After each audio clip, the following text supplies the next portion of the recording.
मेरे बेटे का तो किस्मत ही फूट गई।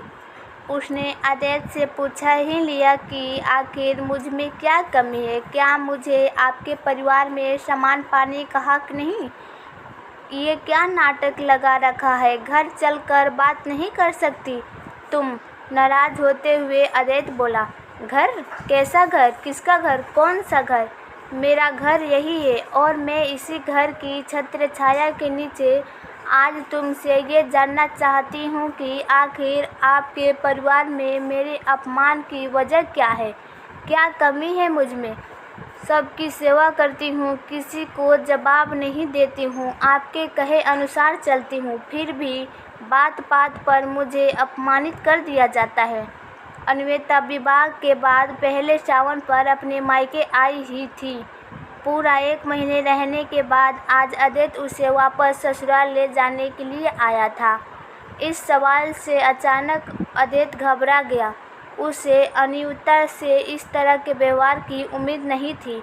जो अन्विता सबके सामने सदैव चुपचाप रहती, कभी पलटकर जवाब नहीं देती, यहाँ तक कि आँख उठाकर भी ना देखती, अचानक से आज उसके इस तरह के बदले रूप में अदैत हैरान और परेशान था।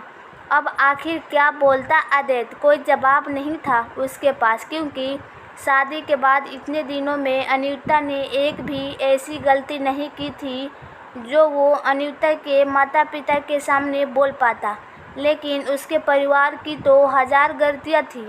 आज उसकी आंखों के सामने वो घटना चलचित्र की भांति घूम गई। जब अदैत ने अपनी छोटी बहन छवि को किसी बात के लिए कुछ बोला था तो माँ ने अन्विता को ही खरी खोटी सुनाती थी। तुम्हारे आने के बाद मेरा बेटा बदल गया है। उसने कभी इस तरह से अपनी छोटी बहन से बात नहीं की। तुम ही उल्टा सीधा सिखाती हो। आंखों में आंसू भरकर आशा भरी नज़रों से अन्विता अदैत की ओर देख रही थी कि शायद वो उसके लिए 2 शब्द अपनी माँ से बोलेगा कि नहीं माँ, ऐसा कुछ नहीं है।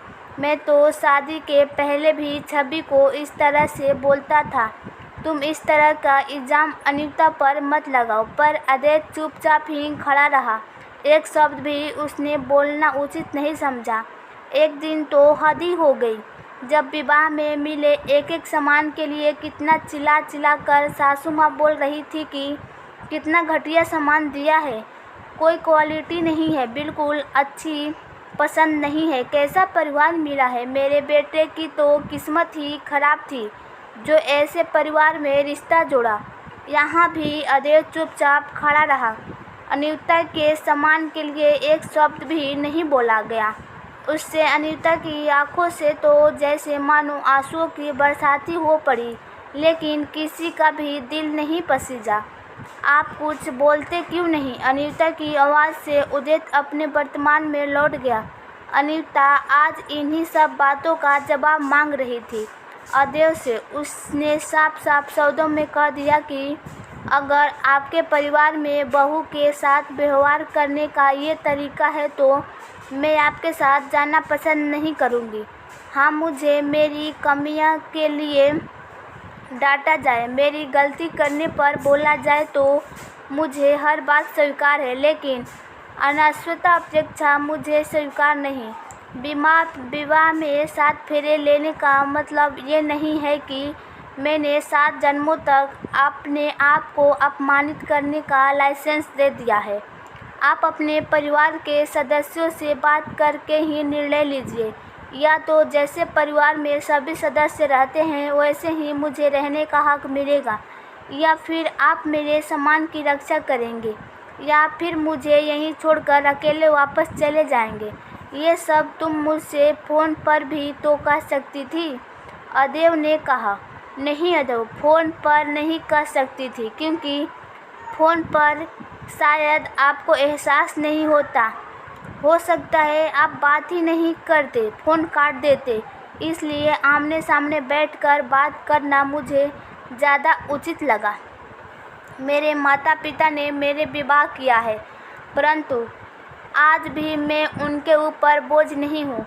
रख सकते हैं मुझे मेरे माता पिता अपने पास। पढ़ी लिखी हूँ, सक्षम हूँ, अपना भार उठाने में अद्वैत हैरान परेशान अपने दोनों हाथ सर पर रख कर बैठ गया और अनीता से बोला कि अगर मैं तुम्हारे पक्ष में कुछ बोलता हूँ तो घर में कितना क्लेश होगा।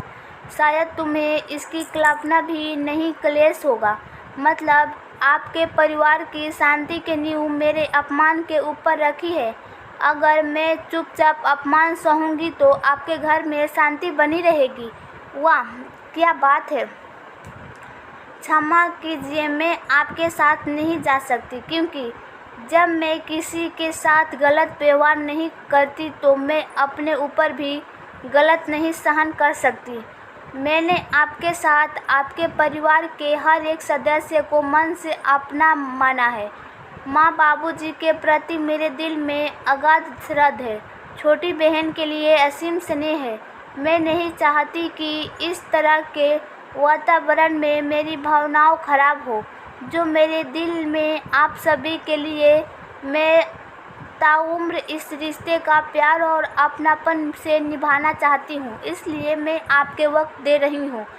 जब आपको लगे कि हाँ, अब मेरा परिवार मुझको एक परिवार का सदस्य के रूप में स्वीकार करने के लिए तैयार है, मैं संघर्ष आपके साथ चल पड़ूंगी, पर तब तक के लिए मैं आपका इंतज़ार करूंगी।